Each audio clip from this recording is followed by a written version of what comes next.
Alors, bonjour à tout le monde. Bonjour Laura Moité. Donc, je Bonjour. suis Moité, c'est ça comment on Oui, c'est prononce son nom? exactement C'est ça, c'est exactement parfait, ça. c'est parfait. Donc, je suis d'abord reconnaissant pour le fait d'avoir accepté mon invitation de venir parler dans ce séminaire.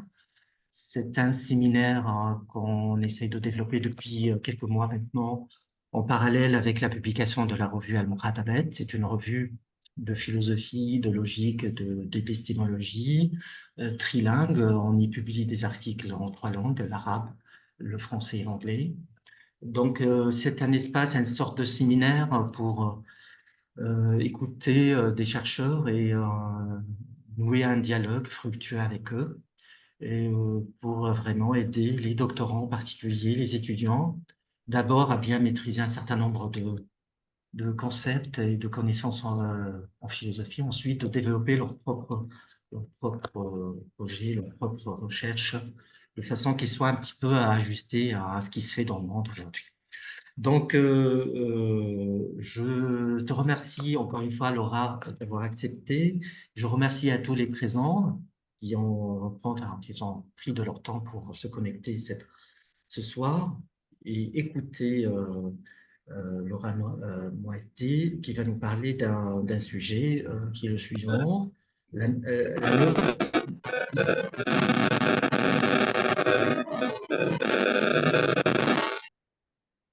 Ah, c'est bon.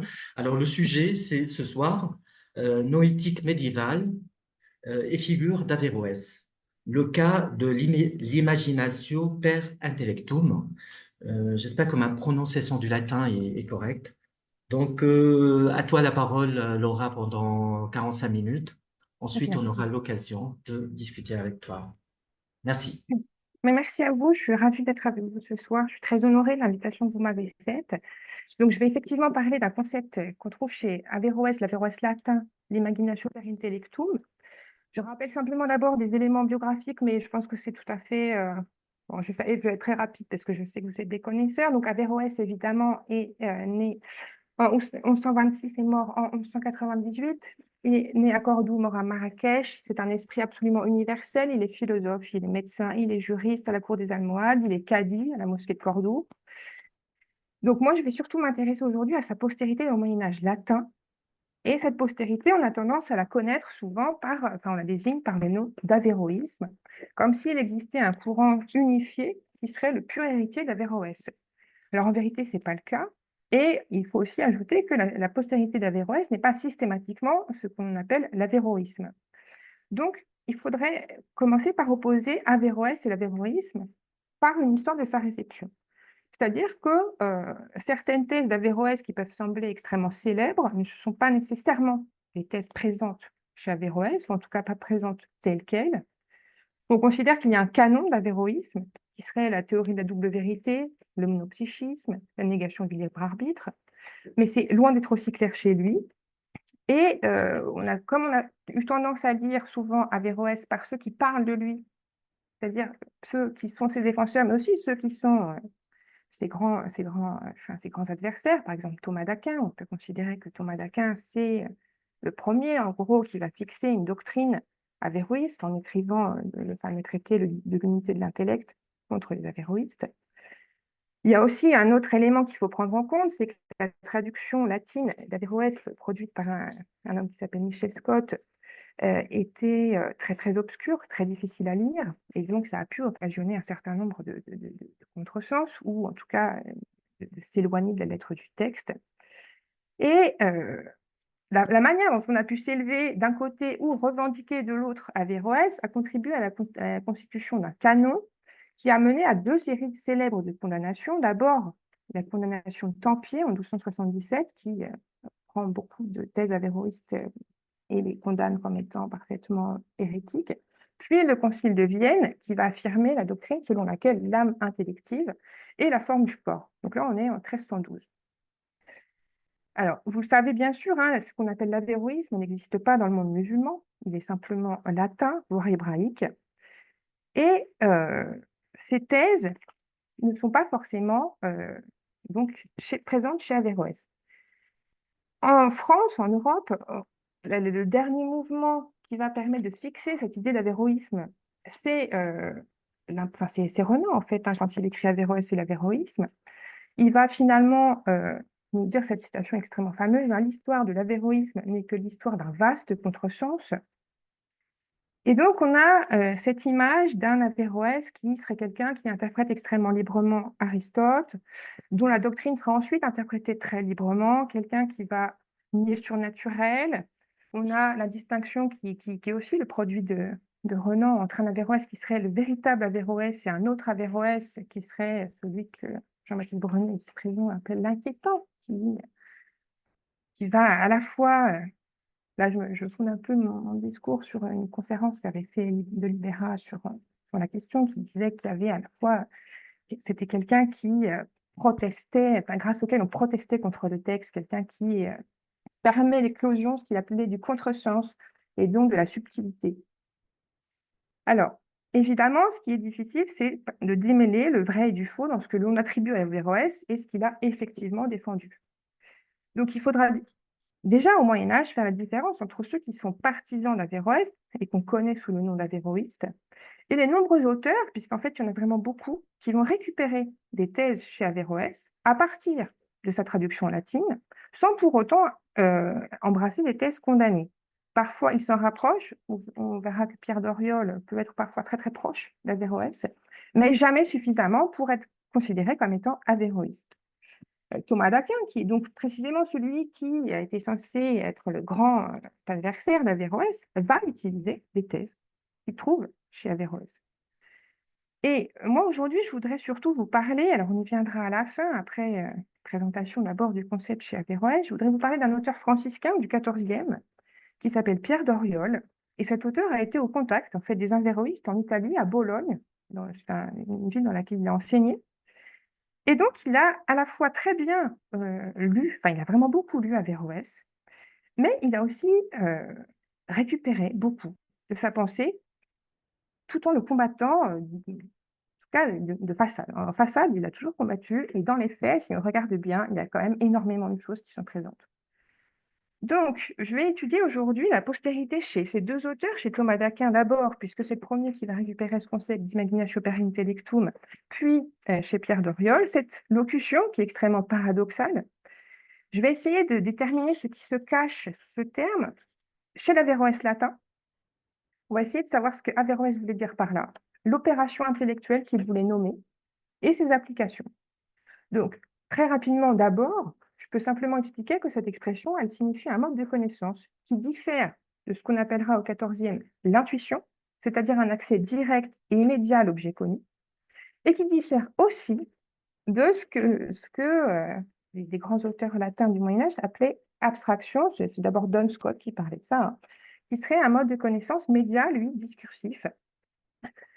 Et Pierre Doriol va essayer de penser une espèce d'entre-deux, qu'il est le seul finalement à théoriser.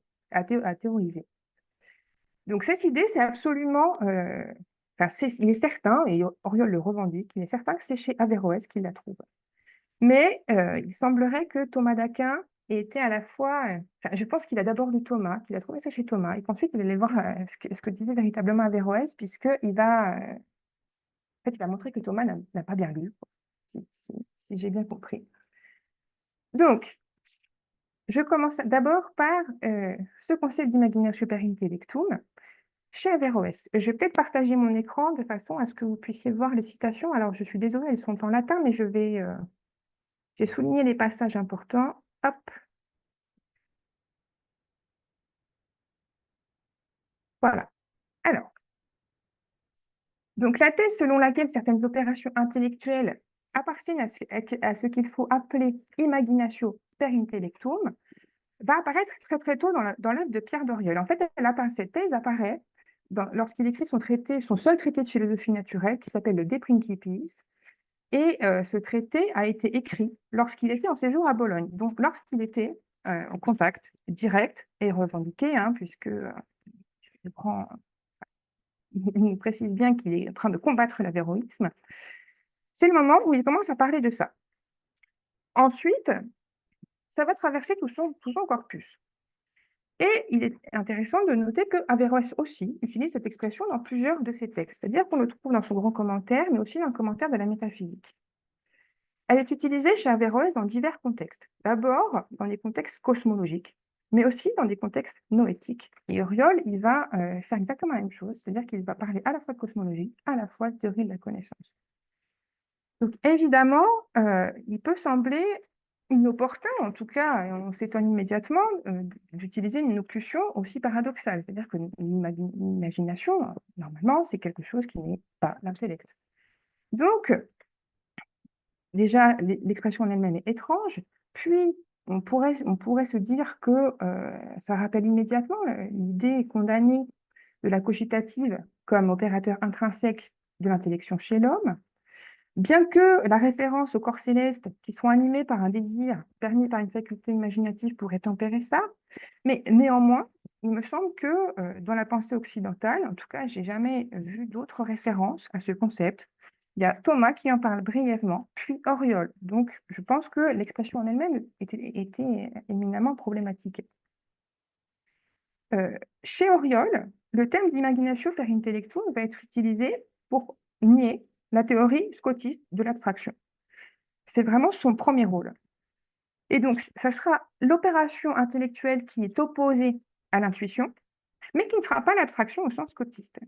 Donc, pourquoi est-ce que Auriol choisit d'abandonner ce terme d'abstraction? Il le considère comme trompeur, comme inadéquat. Et pour embrasser finalement une expression qui se trouve chez Averroès et qui connote quand même, je trouve, rapidement les thèses condamnées.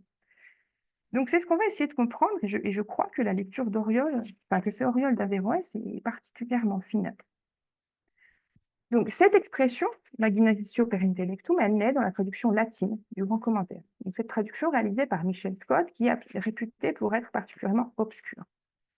Elle intervient, je vous le disais, dans des contextes distincts, mais à chaque fois, la question est celle du fait de concevoir une forme, d'obtenir la représentation intelligible d'une chose, quand la possibilité d'une jonction directe avec l'intellect agent est récusée.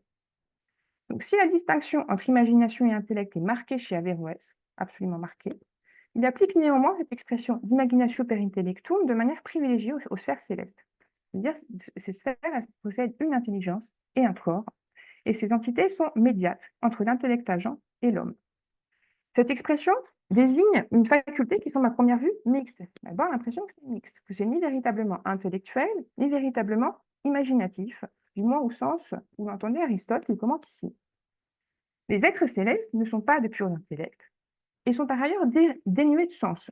Ils désirent, ils se meuvent à la faveur d'une capacité à connaître via ce qu'on pourrait appeler une conception intellectuelle, et c'est sous ce terme, c'est ce terme qui sera celui d'imaginatio per intellectum. Donc, quand Averroès revendique cela, c'est d'abord parce je crois, parce qu'il se souvient de l'effort d'Avicenne. C'est-à-dire qu'Avicenne a produit un effort important pour penser le mouvement des astres. Chez lui, il était produit par l'imagination qui permettait le retour à son principe intellectuel.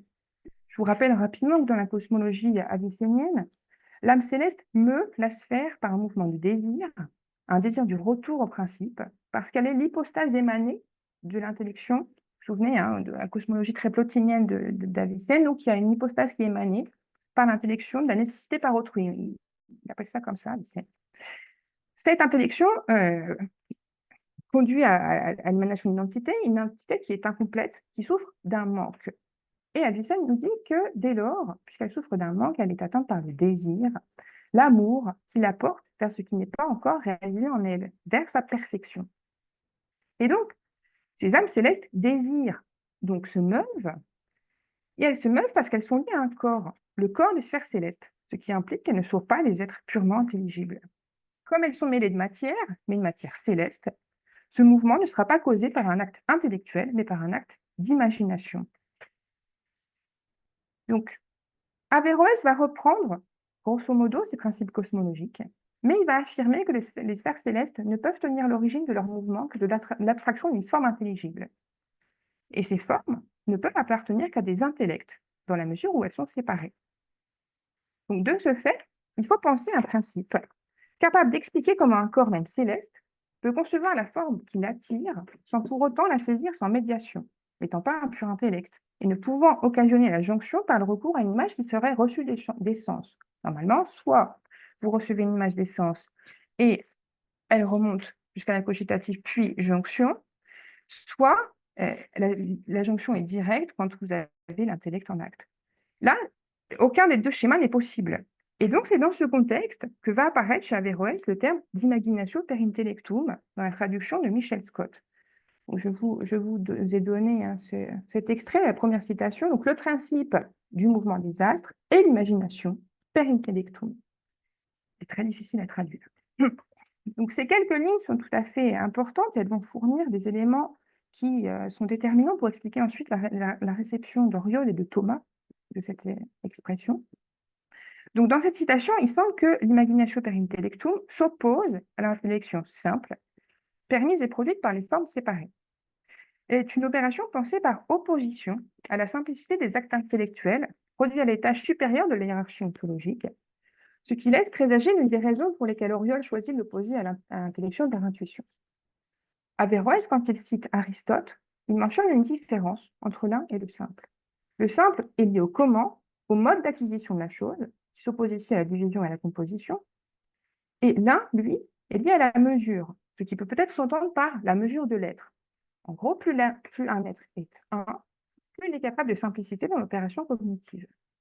De plus la forme intelligée est proche d'un principe, plus elle est simple et noble. Donc, en ce sens, l'imaginatio per intellectum n'aurait pas affaire aux intellections directes et absolues des principes, mais plutôt à un ensemble d'actes complexes, réitérés, expliquant ici son rôle de moteur, l'intérieur de la temporalité. La simplicité et l'immédiateté de la jonction à l'intellect agent, si elle est parfaite, exclut en effet tout mouvement, comme l'acte s'oppose à la puissance. Ces deux aspects seront absolument récupérés par Thomas d'Aquin et Pierre d'Oriol. Je poursuis la citation. Ici, Averroès nous dit que le principe de ce mouvement n'est ni l'imagination ni les sens, mais l'imagination per intellectum et le désir, et c'est par là que le corps se meut dans le lieu. Donc l'imagination per intellectum ne doit pas être considérée comme une imagination sensible, telle que la fantasia, puisqu'elle n'est pas liée au sens. C'est ici qu'il se sépare d'Avicenne, qui pensait une identité extrêmement forte entre l'imagination des sphères et l'imagination humaine, au point même de penser chez lui une communication d'images entre ces deux pôles. Averroès se différencie, il tâche de montrer que les opérations cognitives des sphères sont pleinement intellectuelles. Le texte cité ne permet cependant pas de comprendre en quoi, puisque le terme d'imagination semble difficile à définir ici en tant qu'action d'intellect. Alors, je crois que ces passages obscurs, c'est clair si on s'affranchit du latin pour revenir à l'arabe, ce que ne pouvaient évidemment pas faire nos auteurs. Mais on va essayer, nous, de comprendre ce qu'Averroès voulait dire par là. Donc, cette idée d'une imagination qui serait aussi une intellection ne se trouve pas du tout dans le texte aristotélicien. Dans le passage en question, il emploie une expression beaucoup plus claire. Il parle de noesis kinestai, donc il fait référence à une opération de changement portée par l'intellect.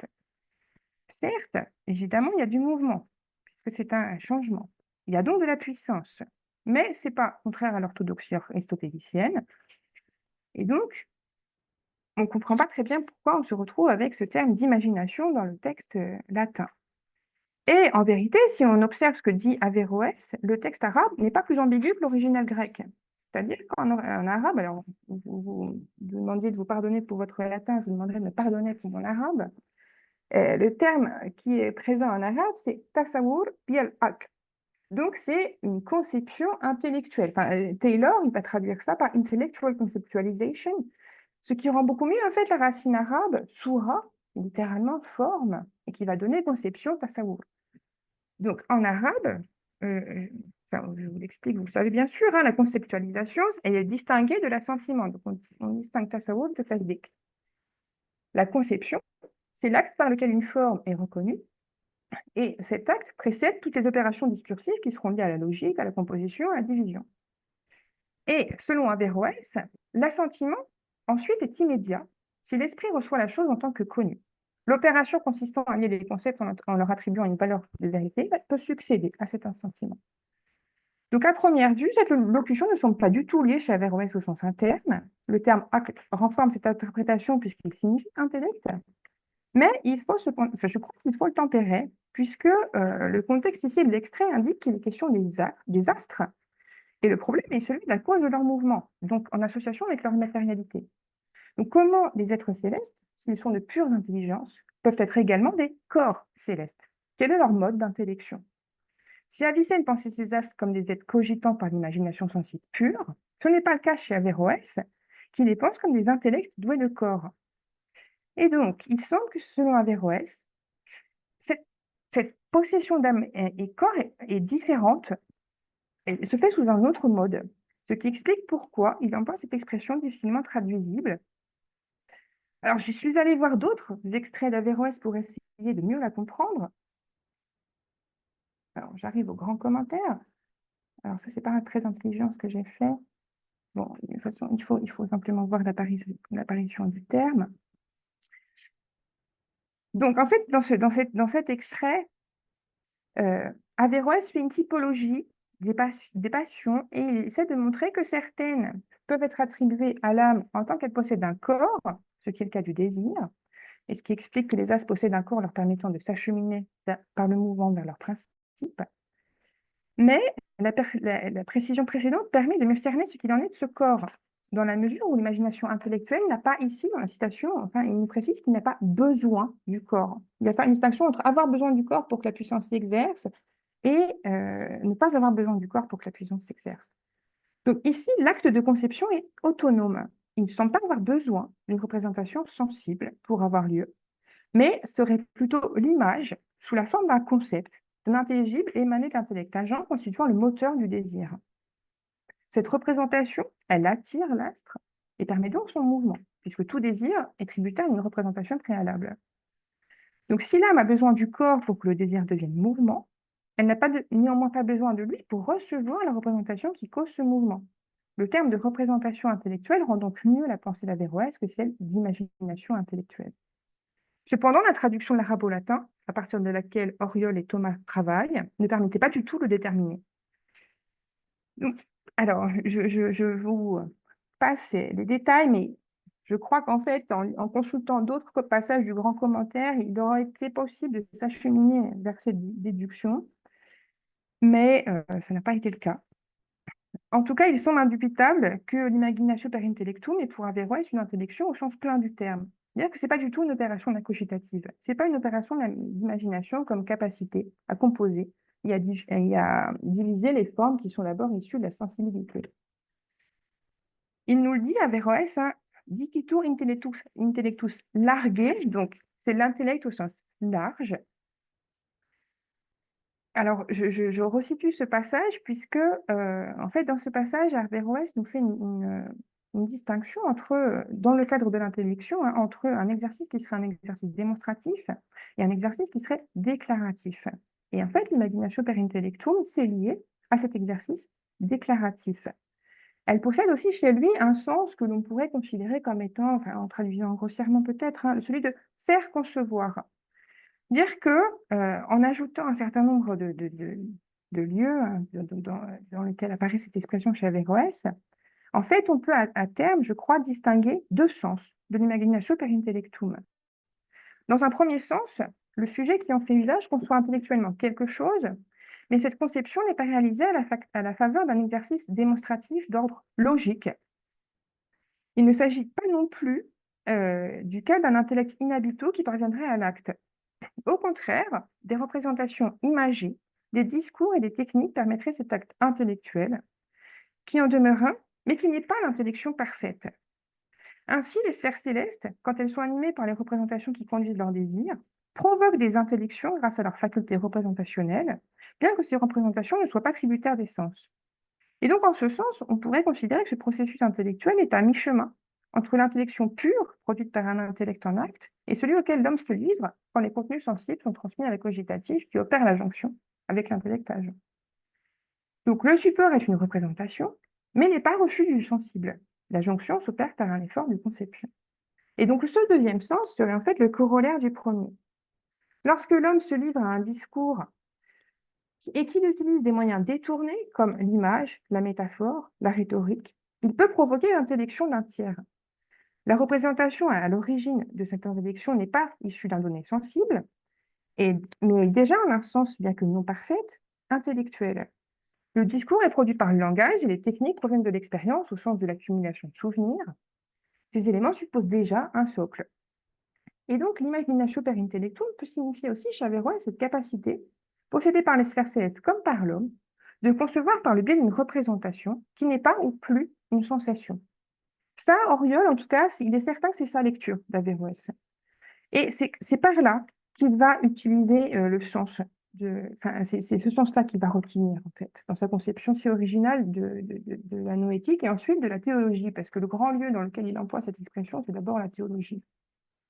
Mais il va ensuite élargir le sens que donnait Averroès à l'expression, en comprenant qu'on peut lier ce processus à celui qu'il identifie comme étant le mode de production des intentions secondes. C'est-à-dire que ça peut permettre de créer des concepts de concepts. Donc l'intention première, c'est fleur, le concept de concept, c'est universel, par exemple. Donc il va utiliser ce paradigme pour penser la théologie, mais ensuite, il va l'étendre pour penser toute connaissance qui n'est pas intuitive.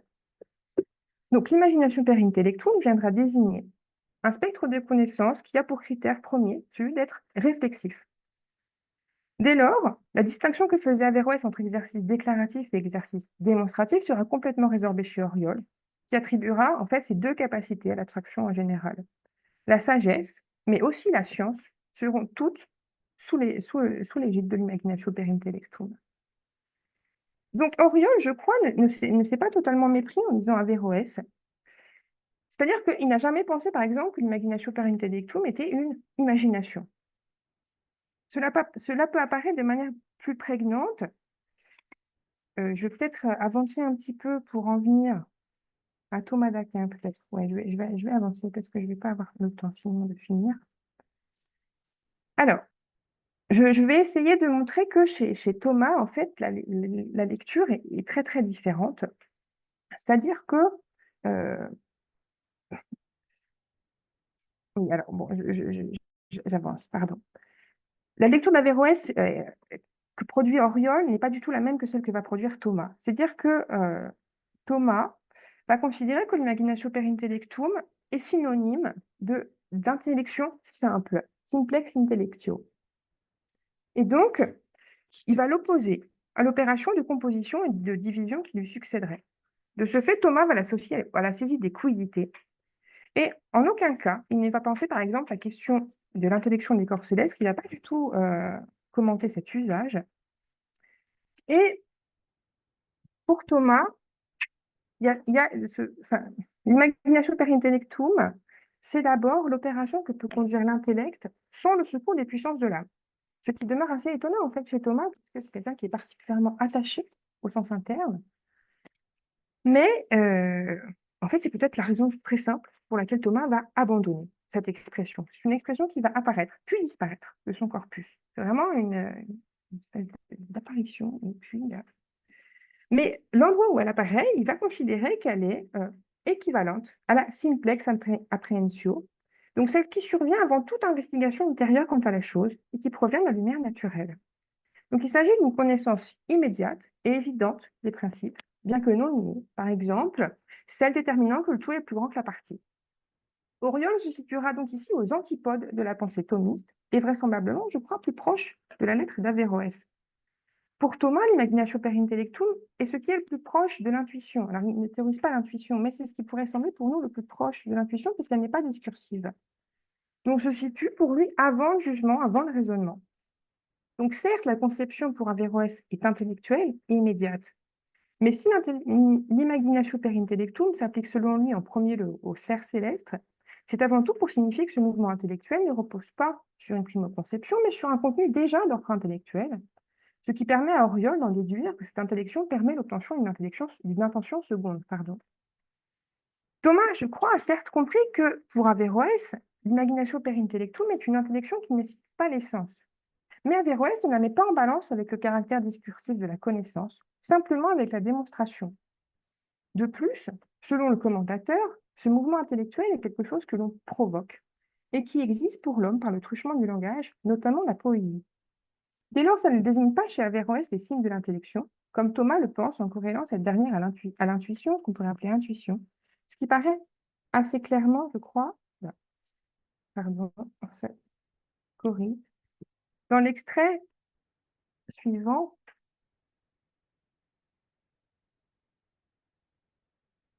Voilà. Donc, l'action de l'intellect et l'intelligence des indivisibles. Donc, ici, un Thomas oppose une première opération de l'intellect à une seconde qui en découle. La première est l'imagination per intellectum. Elle semble ici désigner la connaissance des principes, puisqu'il s'agit de la saisie d'une quiddité préalable à toute démonstration et à toute pensée discursive. Elle a fait aux indivisibles, aux incomplexes, c'est-à-dire précisément ce qu'Oriol désigne dans le passage extrêmement célèbre des secondes analytiques de 19, ce qui excède l'épagogé et ce qui peut être obtenu que par une saisie directe. Très clairement, je crois, ici, Thomas mentionne le problème de la connaissance des principes, si ambigu chez Aristote. Il est en effet difficile de penser une construction des principes à partir de l'empirie. Et ce passage est extrêmement débattu, hein, mais ici, on s'appuie sur le passage qui est parfois commenté comme étant celui par lequel Aristote retrouve une certaine forme de platonisme, c'est-à-dire en pensant que les principes sont obtenus immédiatement et que finalement les indivisibles et les incomplexes ne peuvent provenir des sens.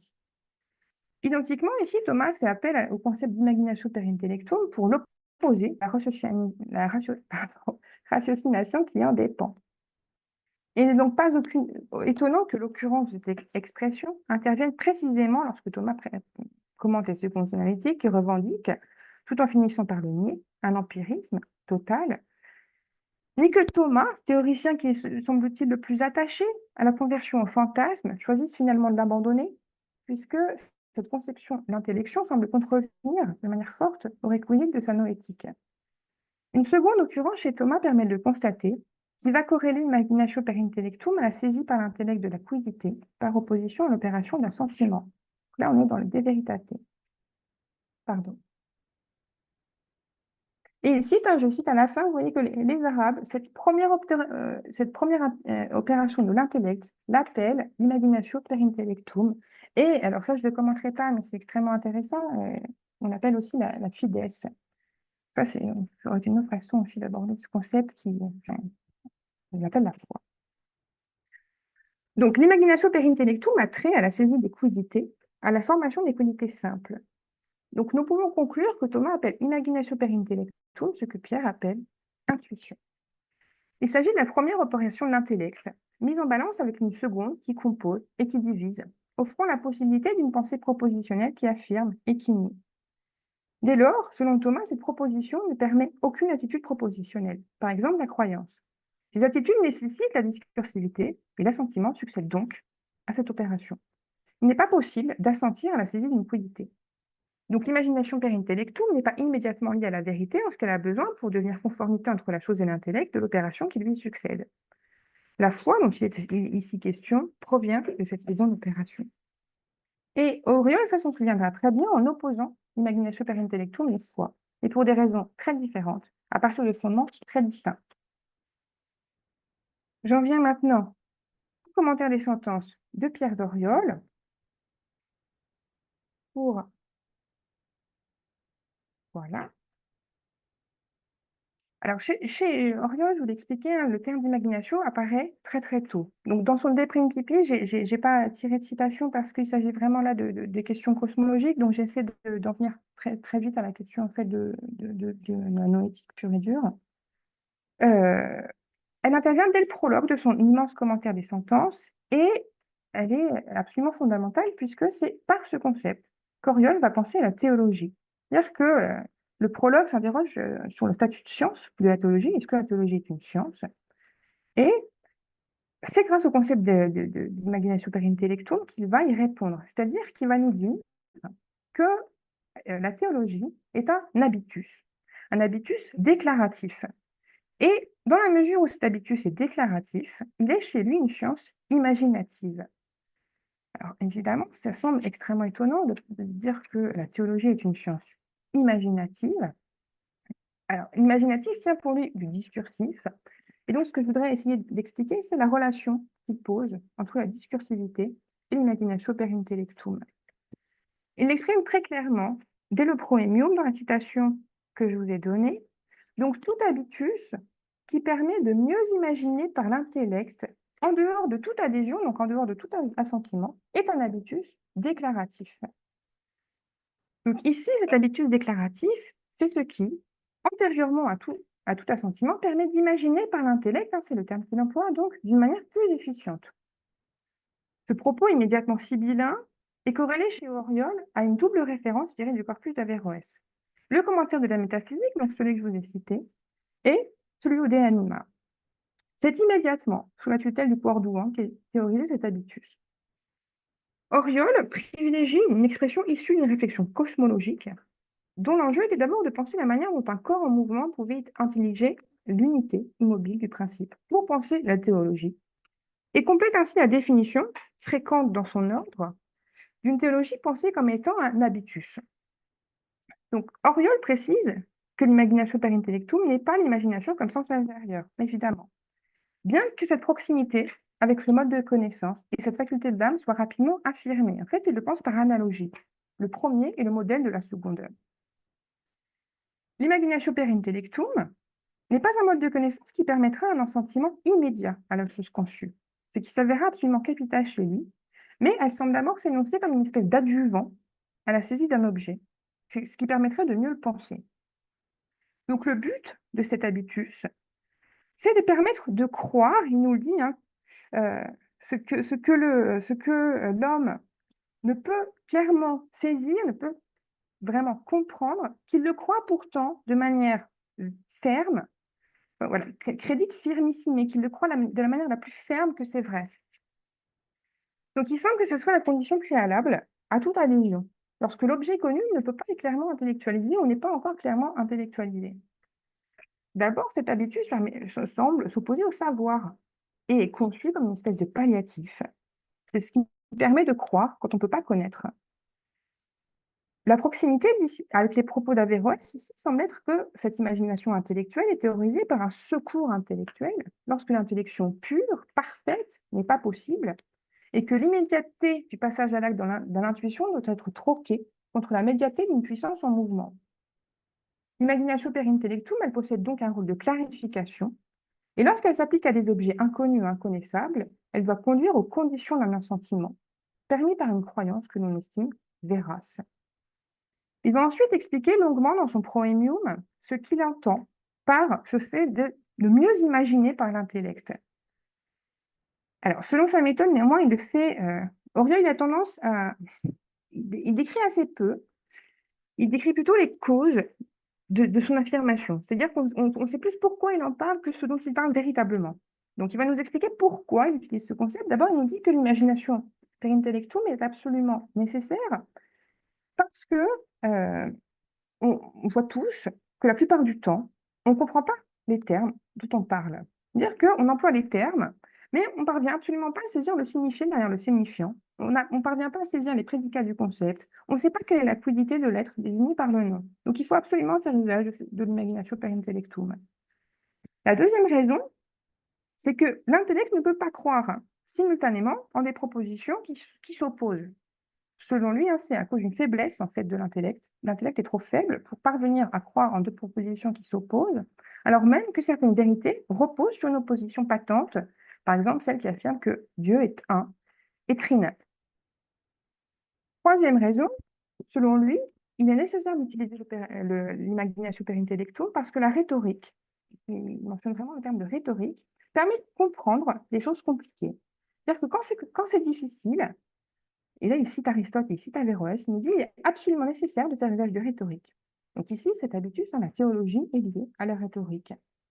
C'est-à-dire qu'avant même de nous dire que de répondre à la question qu'on lui pose, c'est-à-dire la théologie est-elle une science, il va d'abord nous dire il va d'abord nous parler de son lien profond avec l'infra-intellectuel, son lien profond avec l'image. Là, dans ce cas-là, on a plutôt l'impression que l'imagination per intellectum va désigner une imagination. C'est-à-dire qu'on va percevoir quelque chose par une similitude, par une métaphore, qui permet d'imaginer autre chose et donc d'entendre le concept par analogie. Alors ça, c'est très étonnant puisqu'on a l'impression que la théologie est reléguée hors du spectre de la connaissance. Je crois que c'est surtout dû au fait qu'Auriol est quelqu'un qui a beaucoup lu les Arabes et qui, je pense, connaît toutes ces questions de syllogisme poétique, de cette façon de permettre l'adhésion en utilisant les détournés, notamment la métaphore. C'est quelqu'un qui a écrit un traité de rhétorique qui est assez important, qui revendique constamment le fait qu'il faut utiliser les images pour provoquer la créance. Et puis ensuite, il va évidemment revenir sur ce point hein, en allant en état supérieur, c'est-à-dire qu'il va nous dire que cet habitus est nécessaire puisque l'ajout de propositions explicatives permet de raffermir la croyance. C'est-à-dire que il a des propos très, très, très étonnants. Il nous dit que vous pouvez affermir une croyance, alors jamais la causer, mais l'affermir, quand bien même la personne à laquelle, enfin, que vous essayez de convaincre ne comprend pas ce que vous lui dites. Dire que en ajoutant les propositions, vous allez d'abord essayer de permettre une forme de compréhension étrange et vous essayez d'aider le sujet à intégrer quelque chose. Quand bien même l'intellect n'a pas opéré la saisie pure qu'il aurait dû produire. Et donc, ce sont deux choses en fait. Hein. Soit vous solidifiez une croyance, la construction de propositions argumentatives, donc il y a une opération de croyance qui est antérieure, quand bien même, je répète, hein, le concept dans lequel on croit n'est pas clairement compris. Donc, en gros, chez Auriol, ça va de la simple induction à la probabilité même faible. Et le spectre de l'imagination per intellectum va donc s'élargir. Cet habitus n'est pas simplement destiné à produire des images et des analogies, mais va tendre vers la science et la logique au sens strict. C'est-à-dire que, comme vous pouvez passer de la probabilité plus d'induction à l'induction la plus solide, en fait, on va embrasser tout le spectre pour parvenir à la science chez lui. Donc, j'accélère. Chez Auriol, cet habitus est un adjuvant nécessaire à toute pensée désireuse de circonscrire son objet, lorsque celui-ci n'a pas été saisi avec une clarté suffisante. Et donc, pour lui, ça va nécessiter de solliciter tous les domaines du savoir. L'imagination per intellectum aura trait à la rhétorique, à la grammaire, à la logique et à la science. Toute science, en fait, sera placée sous l'égide de ce concept. Donc, dès les premières lignes de son grand commentaire des sentences, ça apparaît comme absolument fondamental. C'est-à-dire que chez Auriol, cette imagination va embrasser tout ce que l'intuition ne peut pas connaître ou ne connaît pas encore, du plus intelligible au plus sensible. Sachant qu'Auriol, ce n'est pas quelqu'un qui considère que l'intuition a de grands pouvoirs. Hein. Il ne fait pas partie de ce courant franciscain. Il récuse fortement la capacité intuitive, dans cette vie comme dans la suivante d'ailleurs. Donc, je crois qu'on peut comprendre l'origine de la volonté d'Auriol quand il reprend ce concept à Averroès un peu plus clairement. Il me semble que comme Averroès, il utilise un mode de pensée défini par son caractère représentationnel et média. Et la représentation chez Auriol n'est pas du tout ici le fait de disposer d'une similitude parfaite de la chose, plutôt que de la posséder elle-même, mais en fait, c'est plutôt le fait de manipuler un concept afin de nourrir une intuition faible ou une croyance non fondée. Alors, on comprend, je crois, pourquoi il utilise ce concept chez Averroès. Il n'empêche qu'il dépasse largement la lettre d'Averroès, puisque l'imagination per intellectum, chez lui, devient un trait absolument fondamental de la connaissance humaine. En fait, il y a très très peu d'opérations intellectuelles qui ne sont pas tributaires de ce concept. Voilà, je conclue rapidement, je suis à l'heure. L'imagination per intellectum, donc telle que théorisée dans les grands textes d'explicitation des fondements noétiques de la philosophie d'Auriol, s'énonce donc comme capitale. Elle est l'adjuvante nécessaire de l'intuition, indispensable à toute manipulation intellectuelle, que ce soit celui d'un individu saisi par une intuition sensible, c'est-à-dire que vous saisissez par l'intuition, et puis il va forcément falloir, en fait, ces opérations sont toujours concomitantes. Vous avez une intuition sensible, immédiatement, le concept va arriver dans l'abstraction, ce qu'il appelle donc imagination per intellectum. Et si vous saisissez une quiddité par l'intuition intellectuelle, c'est la même chose. Il va forcément falloir qu'en même temps se produise une réception, une manipulation discursive, abstraite, au même instant dans l'intellect. Et donc, c'est vraiment le premier moment relationnel de l'intellection. Dire qu'elle met l'intellect face à l'objet qu'il a lui-même formé. Et elle est réflexive puisqu'il y a cet intellect qui se retourne vers son objet. Et dès lors, elle va permettre tous les mouvements qui suivent. De la même manière, en fait, que l'imagination sensible analyse, compose, recompose les données extraites par les sens.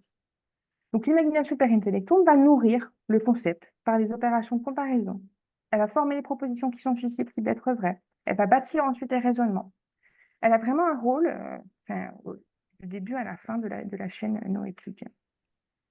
Donc, je crois que cet héritage d'Averroès, qui n'est donc pas un héritage d'Averroès que l'on considère comme étant avéroïste de manière habituelle, permet de bâtir une conception assez renouvelée du savoir.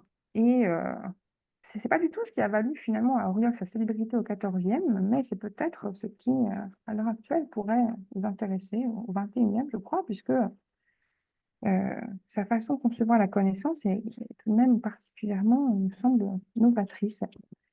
Voilà, je vous remercie de m'avoir écouté. Merci.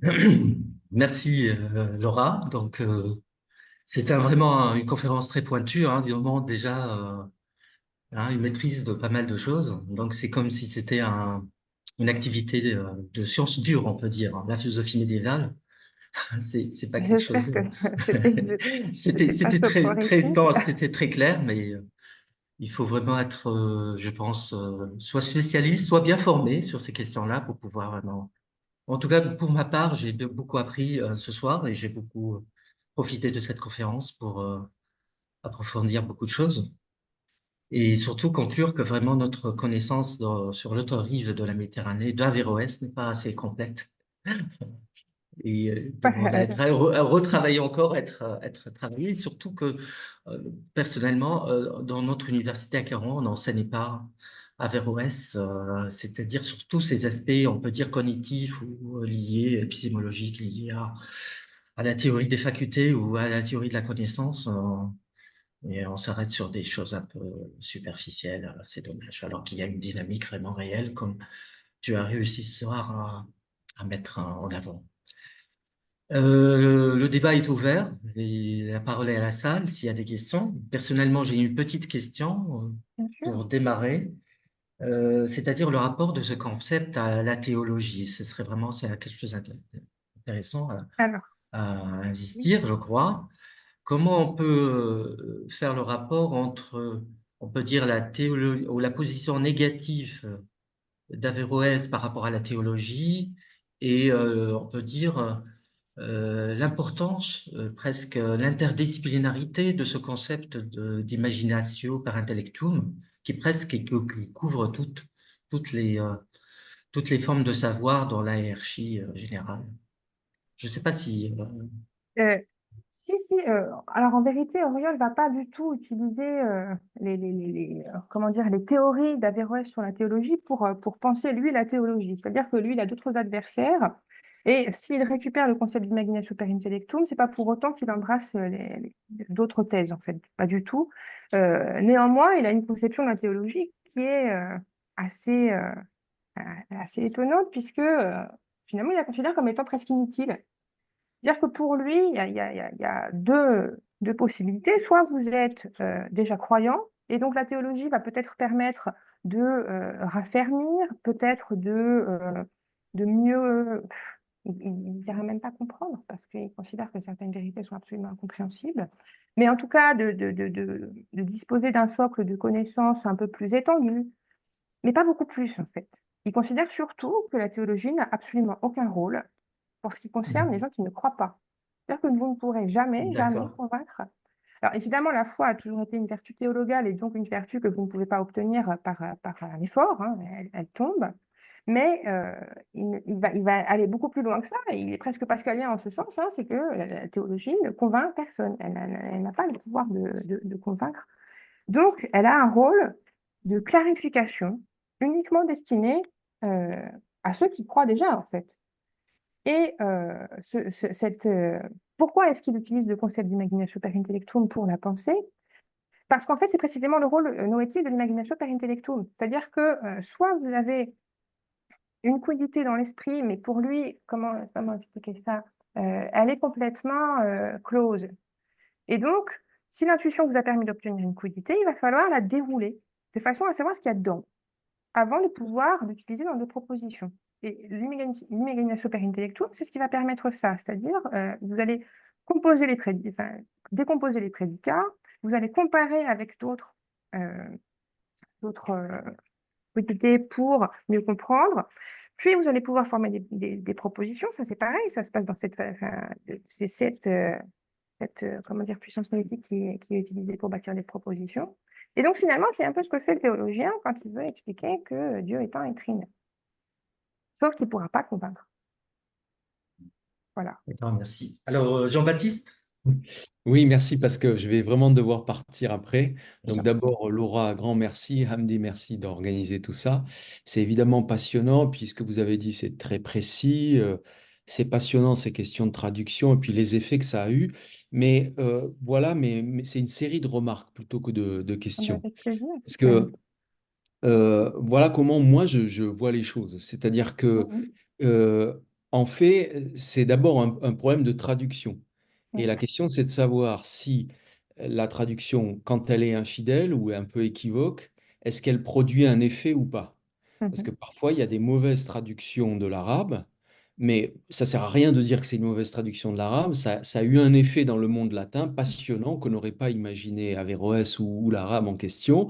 Et du coup, c'est une autre tradition qui s'ouvre. Oui. Et précisément autour de cette notion, la question fondamentale, c'est de savoir si la dimension imaginative de la formule, imaginare per intellectum, si elle joue un rôle, ou si finalement elle est effacée parce que très intelligemment, les latins, comme les arabes l'ont fait avec le grec, ils sont capables de rectifier une traduction dont ils voient bien qu'en fait Mhm. elle n'est pas adaptée, que probablement derrière il y avait un autre sens.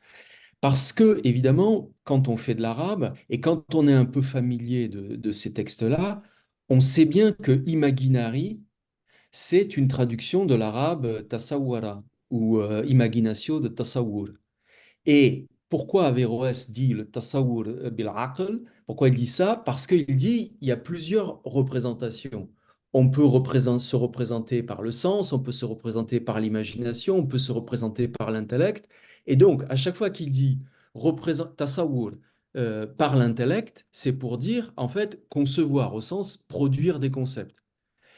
Quand ça s'est traduit dans le monde latin, en fait, et très souvent, parfois, vous avez imaginari, vous n'avez pas per intellectum, et souvent, les latins, ils ont compris ça. Ils ont compris que ça voulait dire représenter, se représenter, c'est-à-dire en fait recevoir ou produire des formes, et que selon les cas, on allait devoir préciser si c'est de la sensation, si c'est de l'imagination, si c'est de l'intellection.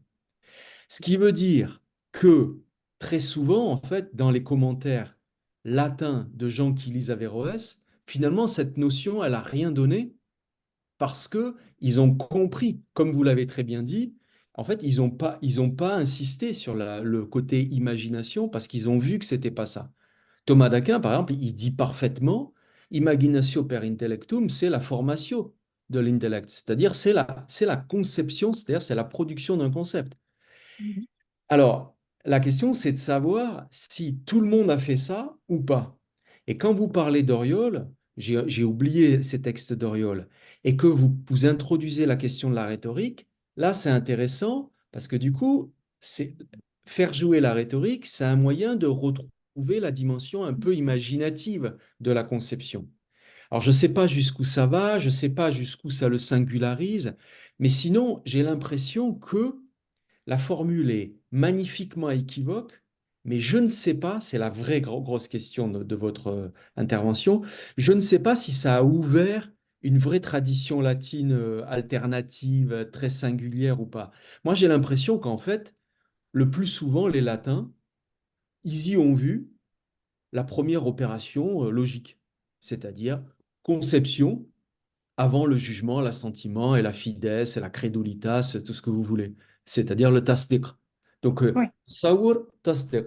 Et le tasawwur, c'est la représentation par l'intellect. Et du coup, je finis là, Hamdi, Oui. du coup, en fait, ça, c'est le seul truc que je partage pas dans votre lecture, c'est votre point de départ. Je ne crois pas que Imaginatio per Intellectum, son terrain, son sol natal chez Averroès, ce soit la cosmologie et la question de la motion des cieux. Moi, je dirais pas du tout. C'est-à-dire que c'est très fréquent comme formule chez lui et il l'applique aux cieux parce que les cieux, c'est des êtres intellectuels et que les intellects, ça intellige, et qu'une manière de dire intelliger, c'est de dire en latin imaginé par l'intellect. Mais c'est pas propre. À mon avis, ça, c'est une fausse piste. Sauf D'accord. si, enfin, c'est une fausse piste du point de vue de la justesse du concept. Sauf si, je répète, hein, parce que je suis vraiment, moi aussi, je travaille à mi-chemin, sauf si des latins, eux, s'emparent de cette notion, notamment pour y revoir un écho avec Avicenne, effectivement, et essaye d'y creuser, d'y trouver quelque chose de proprement imaginatif. C'est ça la clé. Donc en gros, on est vraiment au cœur de tout ce qui nous intéresse quand on regarde le passage de l'arabe au latin. Comment on a traduit? Est-ce qu'on a bien traduit? Est-ce qu'on a mal traduit? Et quand on a mal traduit, est-ce que ça a produit quelque chose ou pas? Et bon, voilà. Donc ce que vous faites, c'est à ce carrefour-là et c'est pour cette raison, c'est passionnant. Donc merci beaucoup. C'est pas, j'ai pas de... C'est Ah non, intéressant, mais Jean-Baptiste, d'accord. Laura. Ben, je vais te laisser bien sûr le temps de réagir. Valéria, je te donnerai la parole juste pour une question pour Jean-Baptiste. Où placer le mukhayyila? Parce que quand on dit imagination, il y a l'imagination quand même. Il y a ce que nous appelons cette faculté chez presque tous les Arabes, Avicenne, tout ça, y compris Averroès, el mukhayyila. Alors ça, c'est C'est-à-dire, très clair pour...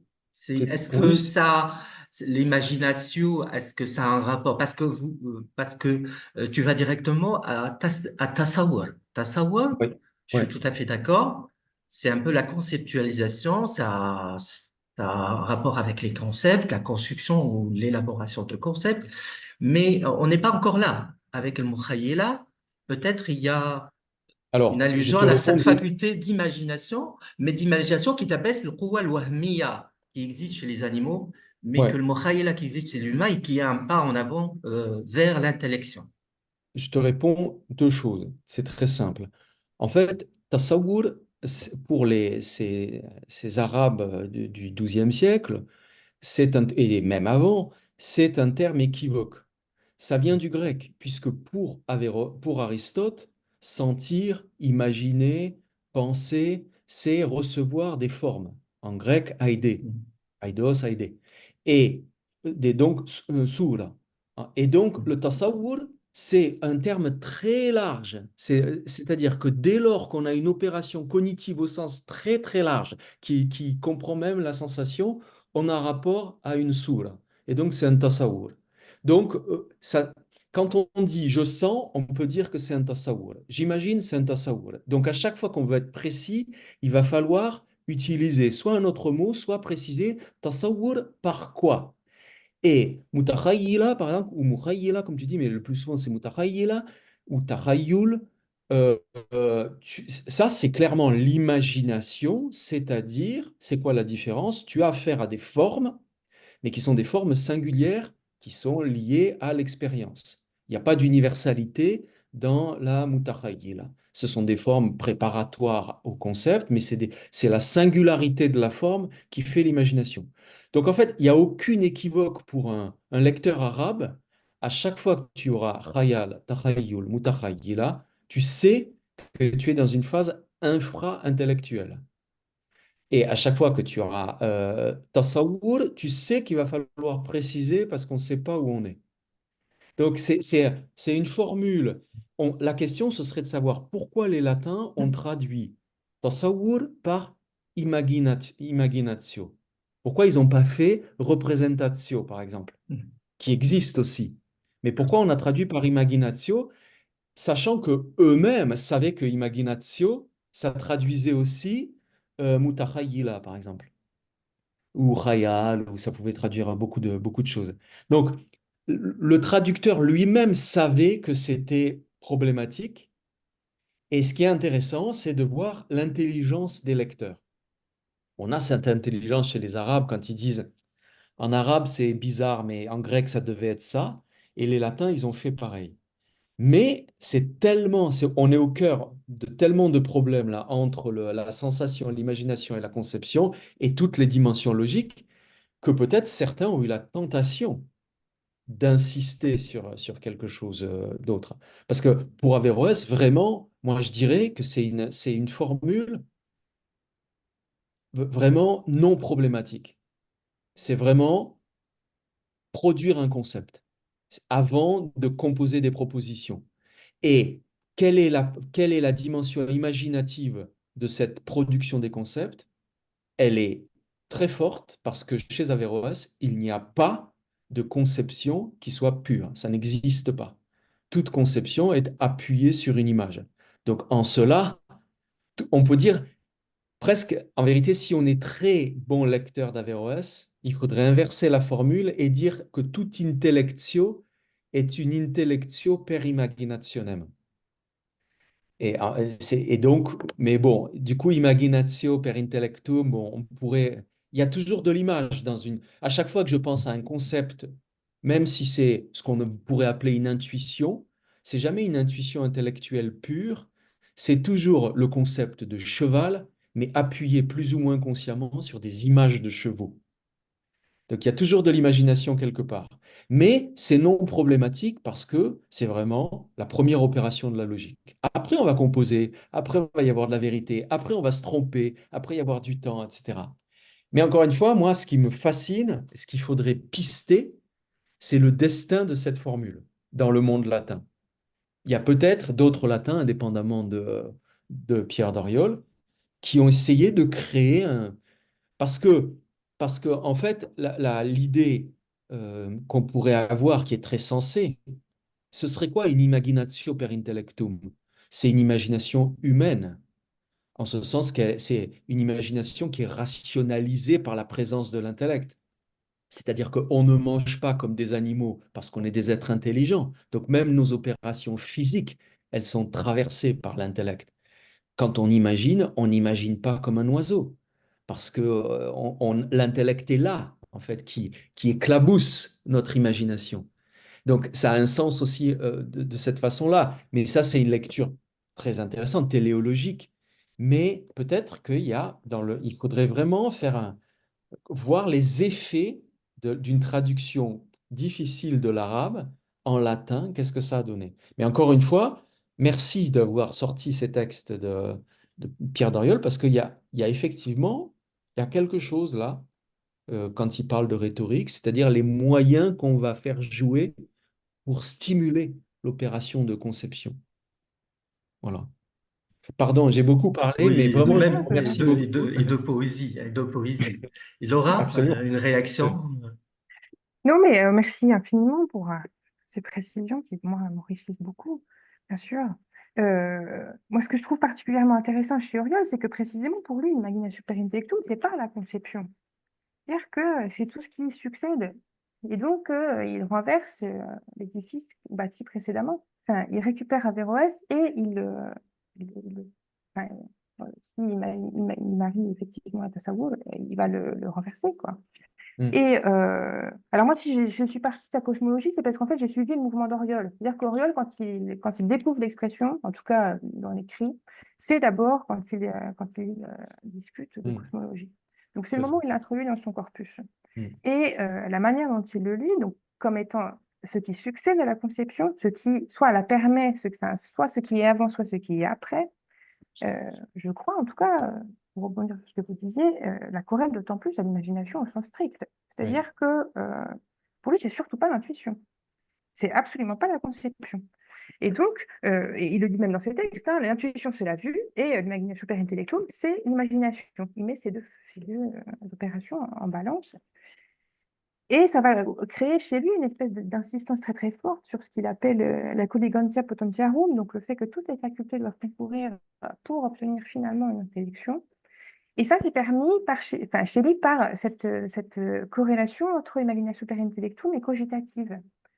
Donc il y a vraiment un rôle, enfin, le lien avec l'imagination est très très fort, hein, très très fort.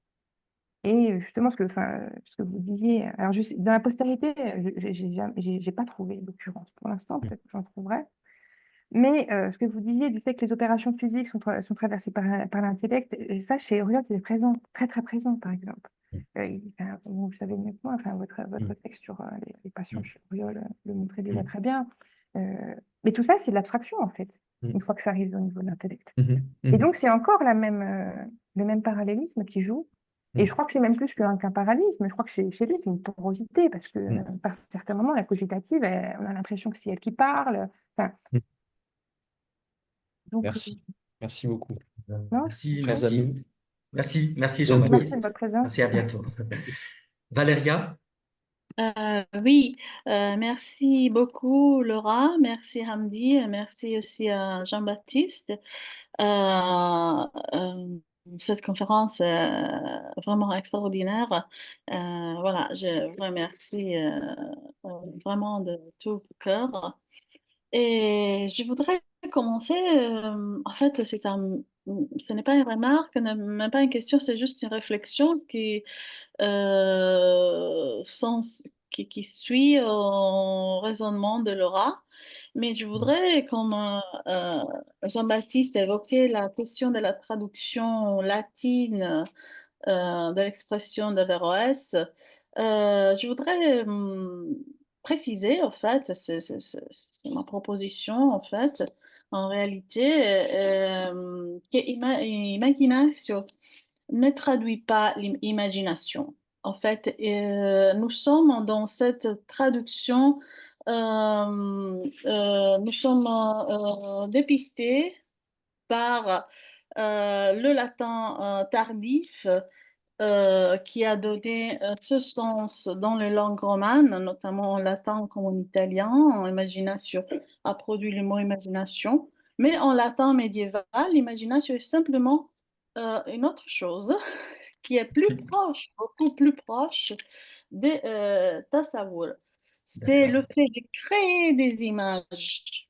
Ce n'est pas d'imaginer des choses qui sont déjà présentes dans la réalité, mais c'est la création d'images qui n'existent pas encore, sinon dans la possibilité. Voilà, donc, donc je rattache cette petite considération au discours de Laura et pour lui dire que sa contribution m'a fait rappeler, m'a fait évoquer le poète Dante, qui, comme on le sait bien, est un grand poète, mais c'est un grand poète philosophe. Et comme a démontré Palacios, il connaissait parfaitement Averroès et il l'avait lu probablement, plus que probablement, en arabe. Donc, c'est un peu... Pardon? Non, rien, ça, je ne savais pas. Il a vu en arabe, Ah oui, c'est un scoop. oui, c'est prouvé dans le fait qu'il avait une traduction de Averroès était présente en Andalousie, qui puis est passée par la Provence en Italie, et que les poètes, les fidèles d'amour, le cercle des fidèles d'amour dont Dante faisait partie au début de sa carrière poète, dans sa mission de s'imaginer en tant que poète était fortement influencée par cette conception de Averroès, traduite enfin en latin par imaginatio per intellectum. Donc l'imaginatio per intellectum est tout simplement la poésie. Voilà. D'accord. Et on le voit bien comment on peut penser par image dans le trajet, dans le parcours de Dante en tant que poète, à partir de son influence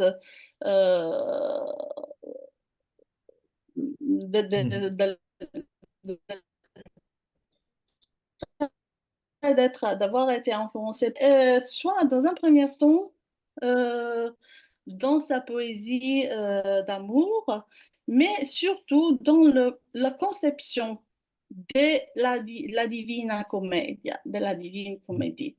Pourquoi? Parce que Dante fonde en Occident la théologie non spéculative. et comment il fonde cette vision de comment fonde la théologie comme vision et pas comme spéculation. Il la fonde tout simplement en imaginant à partir des lieux les péchés, voilà, et leur remède en enfer. Et finalement, il fait le discours, le parcours envers en imaginant la vertu qui fonde le paradis. Le concept le plus flagrant, disons comme ça, qui a inventé Dante, c'est le concept de purgatoire, qui n'existait pas en fait dans les discours bibliques, évangéliques de l'Église, des savants, il n'est pas présent chez Thomas d'Aquin, etc.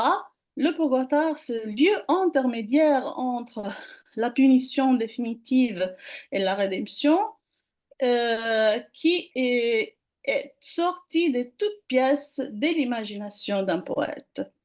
Voilà, et pour terminer, je voudrais citer juste une image, peut-être la plus connue, qui peut représenter, simplifier un peu cette interprétation qui est la mienne de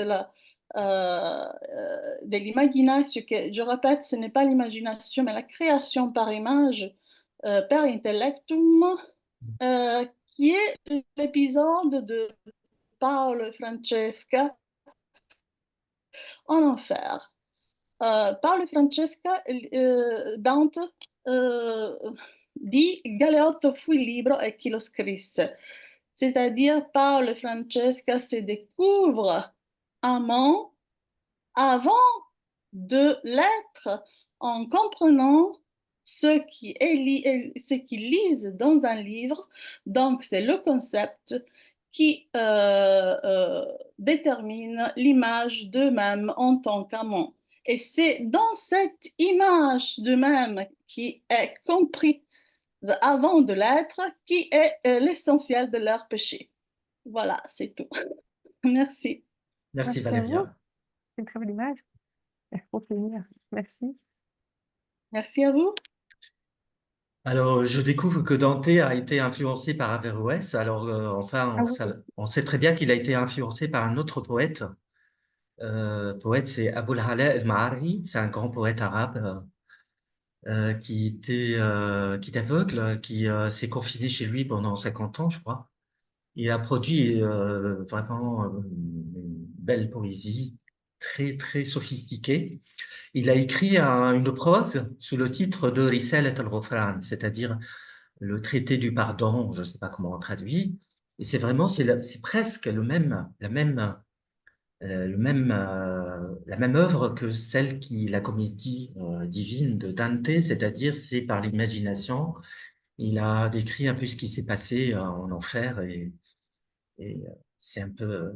J'ai toujours pensé que c'est ça qui a influencé Dante avant et que peut-être ses connaissances d'Averroès étaient peut-être pas importantes. Mais enfin, je découvre ce soir que si, quand même. Ah si, Alors, mais oui. il y a vraiment beau. Enfin, Dante, c'est un grand héritier d'Averroès. Bah, Jean-Baptiste Brunet a fait beaucoup d'articles sur ce point. Vous pourriez les lire, qui sont précieux sur cette question. C'est impressionnant, même, cette influence. Pas sur la théorie politique, enfin, surtout en politique, oui. C'est une influence majeure. Alors, s'il y a d'autres questions pour Laura, donc.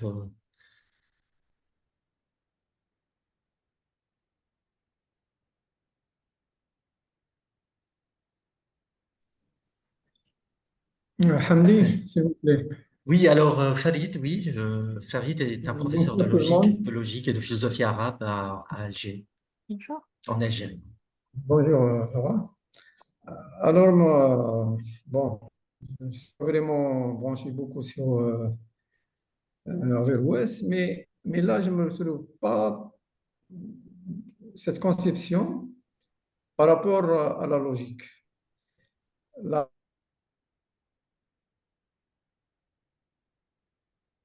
Je vous entends pas du tout. Oui, le son s'est déconnecté, je crois. Je crois que ça ne fonctionne plus du tout.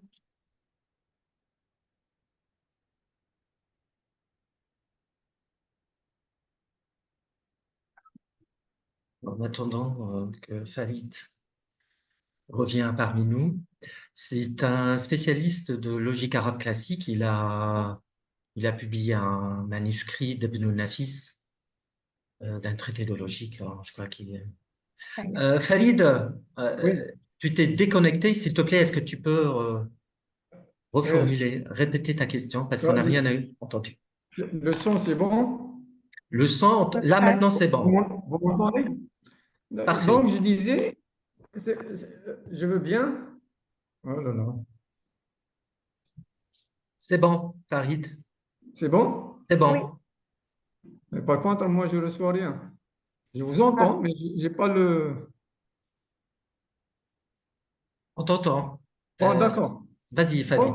Donc, je disais, je veux bien une définition bien précise de la notion de concept par rapport à ce qu'elle est surtout bon, une conception, une définition proche de la logique, ou bien elle est plus générale. alors, Elle va- Oui, pour Auriol, c'est assez simple. Au fond, un concept, c'est une essence indifférente au sens d'habitude. Ça, c'est un concept. oui, Et donc, ce concept, vous le saisissez soit par une opération d'intuition, soit par une opération d'abstraction. C'est-à-dire que vous avez un accès euh, immédiat, alors qui est pour lui idyllique, hein, mais à la fluidité pure, donc à cette essence indifférente, qui chez lui, alors il faudrait développer chez lui, enfin il n'explique pas très bien en fait au fond le lien entre la logique et le langage, mais il semblerait que il soit, enfin en tout cas l'opération de division et de composition est une opération qui se passe avant la langue, comme chez Thomas d'Aquin, et ensuite le langage ne semble pas apporter chez lui de la moindre décadence, la moindre déréliction, donc ça serait collé. Vous avez donc d'abord cette opération de conception d'essence indifférente et ensuite l'abstraction qui permet de trouver les prédicats en fait du concept. Ça, c'est l'opération idéale. Soit ça fonctionne dans l'autre sens et donc vous allez pouvoir construire des universaux en fait en extrayant du sensible des qualités diverses que vous allez ensuite considérer grâce à l'abstraction comme étant semblables ou identiques et bâtir une essence indifférente, par exemple la blancheur.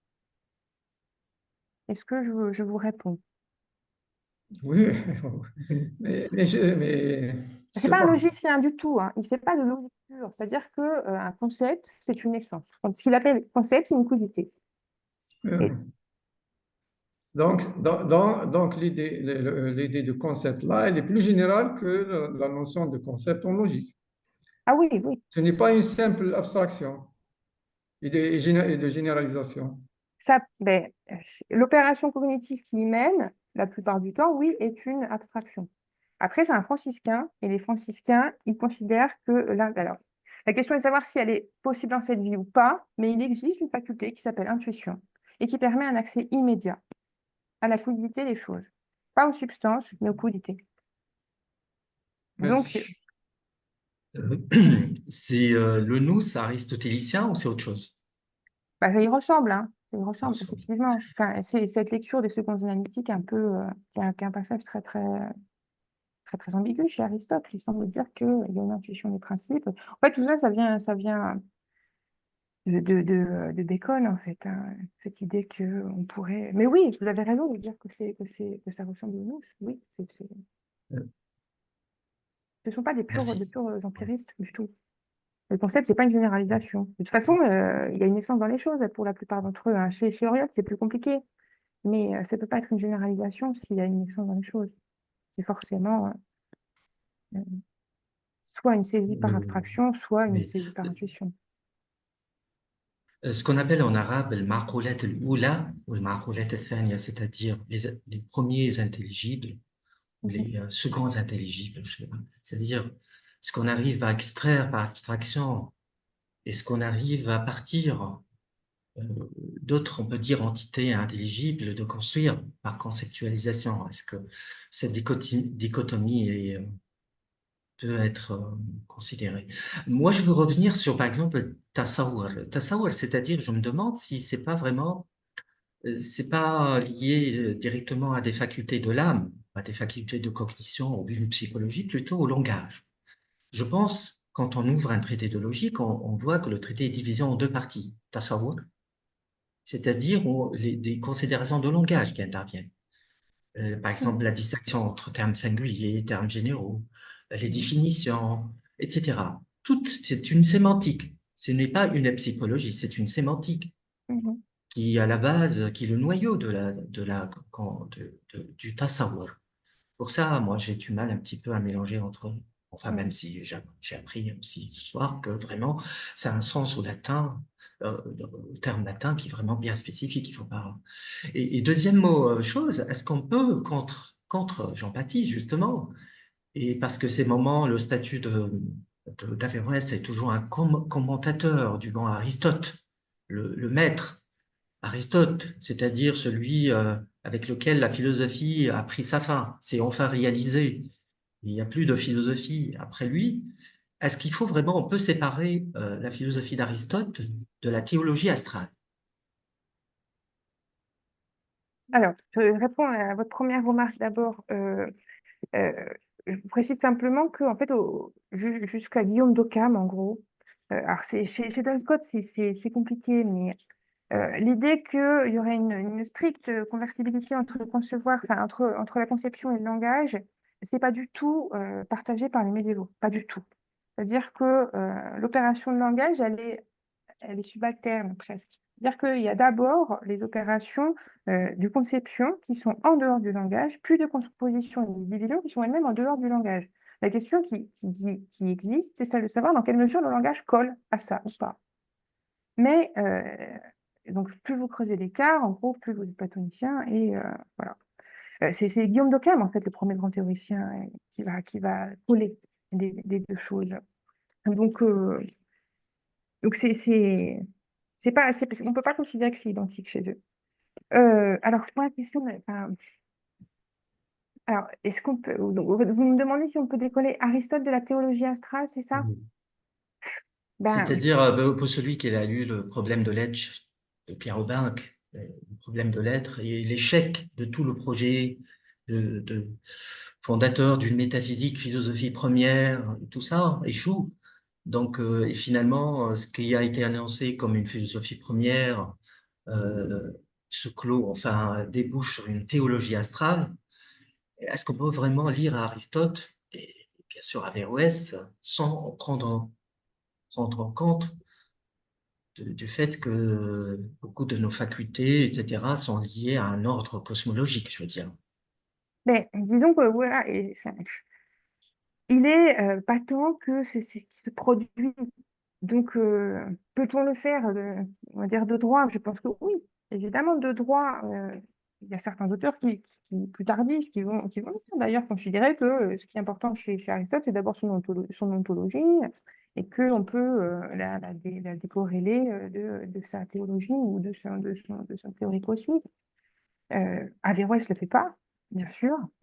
Et là, par exemple, Auriol, c'est tout à fait, pour moi, important de montrer que c'est précisément quand il essaie de penser la manière dont les astres intelligent, comment il est possible que les astres intelligent, qu'il se met à penser l'homme. Et donc, finalement, on ne pense pas l'homme à partir de lui-même. C'est pas du tout un réflexe qu'il possède à cette époque, hein.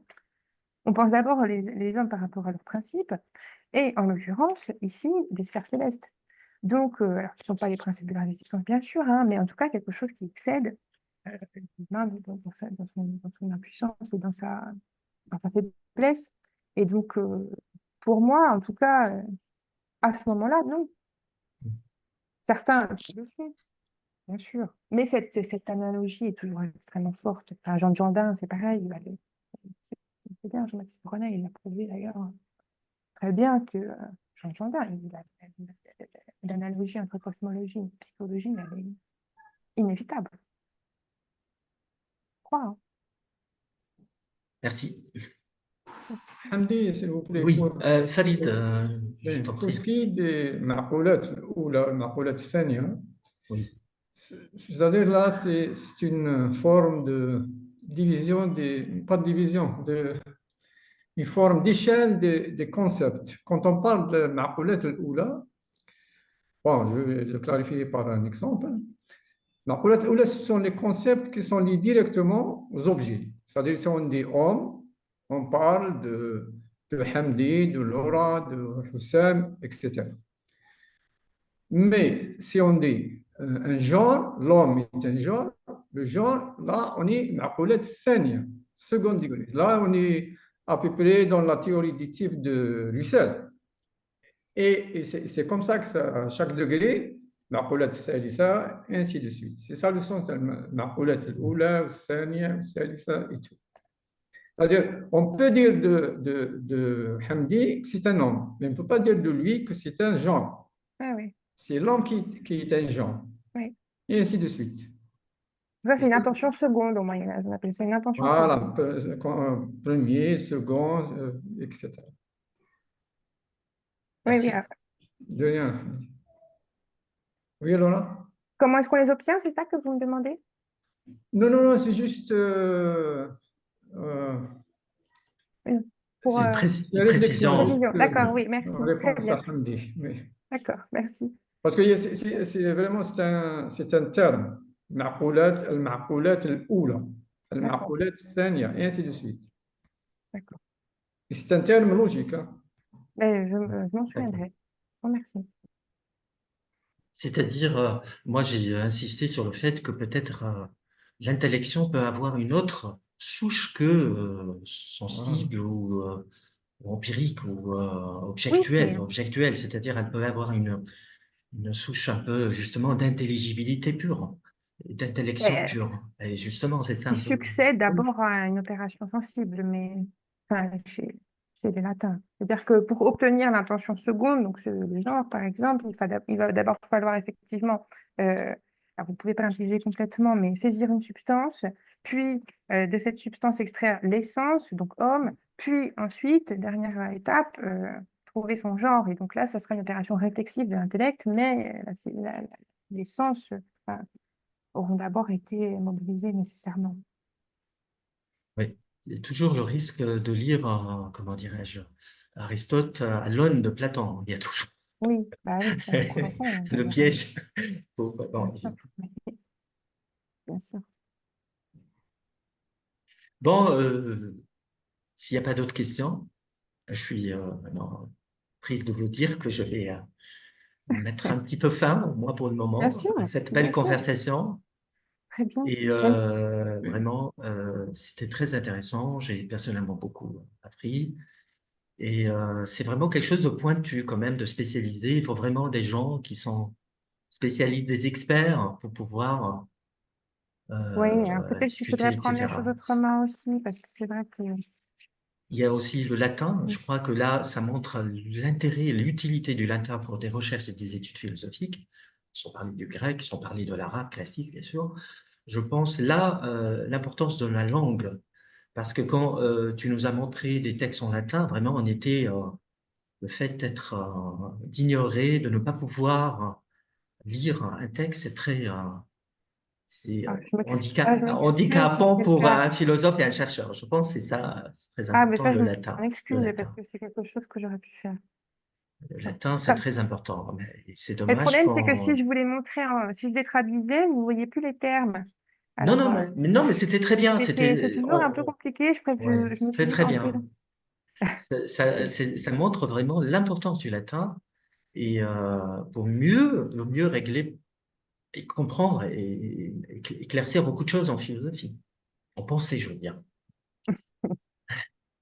réciproquement, oui, bien sûr, Clara. Merci, merci à tout le monde. Merci Merci beaucoup, à Nadia merci votre... Petkova qui vient de se connecter. Donc, c'est vrai que le décalage horaire, quand on est aux États-Unis, on est en Europe ou au Maghreb, même entre nous, le Maroc, il y a, je crois, il y a une différence d'1 heure, je crois. Je ne comprends pas pourquoi. Mais...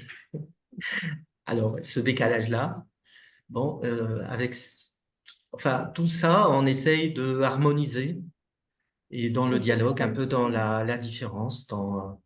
Et on voit très bien que dans notre histoire, surtout l'histoire européenne, tout a été le fruit de beaucoup de métissage et de beaucoup de dialogue et de rencontres. Et puis voilà, j'espère que ce soir, on a pu contribuer un petit peu, Ah, partiellement, à Je me suis, ce je me suis l'encheminement permis. de l'histoire.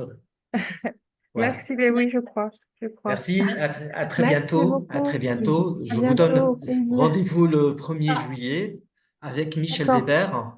Oui, Michel Weber qui va nous parler de la responsabilité de philosophie. d'accord. Très bien. Ok. Merci infiniment de votre Merci. invitation. Merci. C'est un De grand Merci. rien. plaisir. Merci Laura et à très bientôt. À À très très bientôt. bientôt. Au Au revoir. revoir. Au revoir.